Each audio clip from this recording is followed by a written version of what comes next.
sibai ule Aloo le Chanahring karon kang dona Aloo hi pawa khataritania ti hian khesa vek hi Chanahring hi gram za somnga chon purun sen lian pum khat ania jira hi thir fian te khat purun var so thing le marcha hring ti hianin jira ne hianin kaloden polang so thing te po kaloden pol zo to tomato pum ni ka mang tel dona pum lian vak lo hi ti hian ka her vek to a bel ka chuanga tel hi tablespoon thum borvel ka tela tel po alo save to heta hianin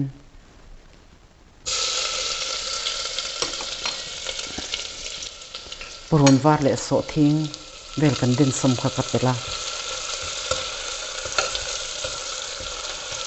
chon ta hian purun sen hi ka tel ngal dona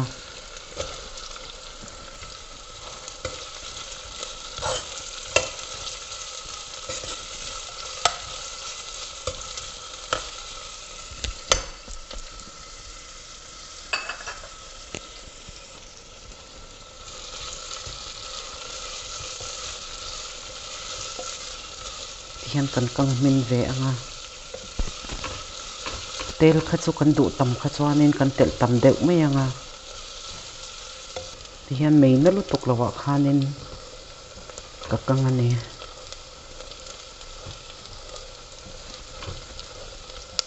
purun sen te po so thing purun var te po lo min to ta hian masala ka thlak dona chili powder dhania powder kitchen king ai eng le chi heng ti ka thlaka heti ka thlak lai hian gesi asima ka da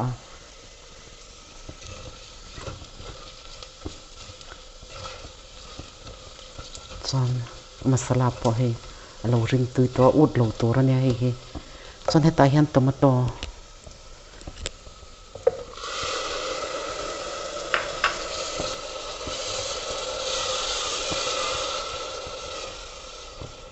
ti hian tomato ka thlak nu hian gas a medium ka da le a tomato he ti hian kalo kang min ve ang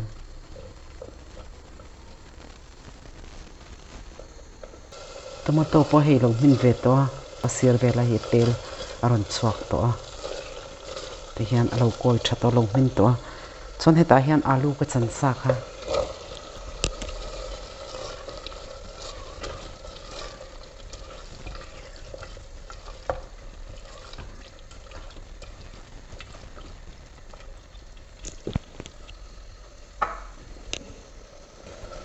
Aloo hi ti hian minute nga vel kan kang ve phot don ani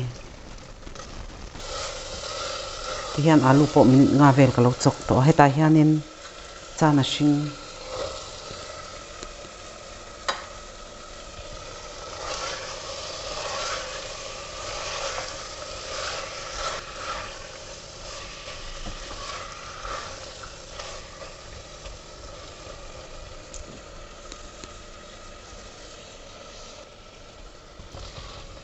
nin ni borvel chok ve to Aloo nen hianin heta hianin garam masala thir fian te chan ve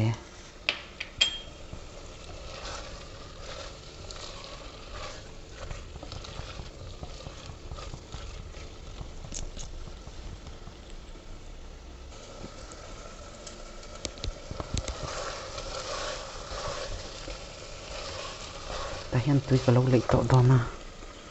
tui hi emil zani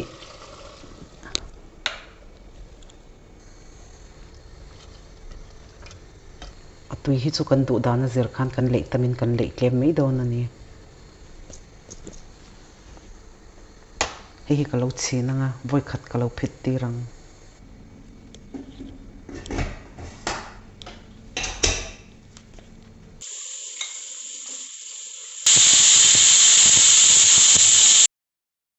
voi khat phit nu hian gas ka off a cooker po lo dai to hi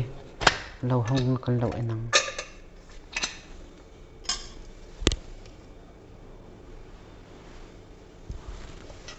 Aloo po min tha a ti hian gas ka ona heta hianin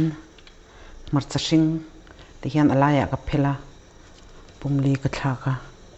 hei ka lo chuang le lokang marcha hring hian na tirim tuina ti tui em a du chuanin kukara po khan a phit min thei tho ani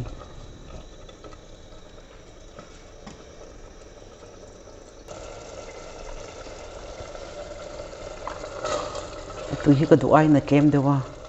emil za vel ka tel le atui soi to angin tui kha chumani du zat zat tel mei tur ania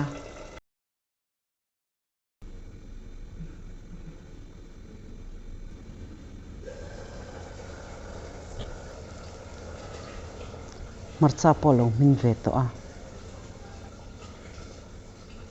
ta hian thania ti hian sei deuh lekin ka chama ka tela